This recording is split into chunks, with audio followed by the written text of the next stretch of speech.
இன்றைக்கி வந்து 3வது நாள். உங்களுக்கு என்ன டிஃப்ரென்ஸ் தெரியுதுன்னு கண்டிப்பாக எனக்கு சொல்லுங்கள். ஏன்னா எனக்கு என்ன டிஃப்ரென்ஸ் தெரியுதா, என் ஃபேஸ் வந்து பிரைட்னஸ் கிடைக்கிது.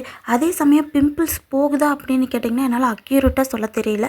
பட் எனக்கு நியூவாக எந்த பிம்பிள்ஸுமே வரல. அதனால தான் உங்ககிட்டயே ஒரு வார்த்தை கேட்டுக்கிறேன்.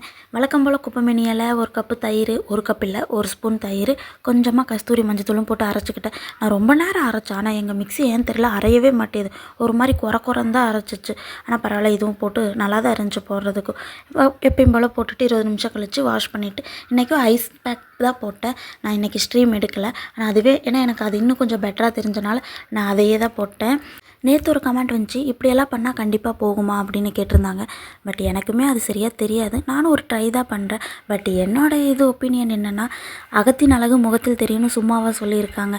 நம்ம என்ன தான் ஃபேஸில் இப்படியெல்லாம் பண்ணாலும் நம்ம நல்லா சாப்பிட்டாலே அதோட இது ஃபேஸில் ரிஃப்ளெக்ட் ஆகும். அதனால் நல்லா சாப்பிடுங்க, இதுவும் பண்ணுங்கள்.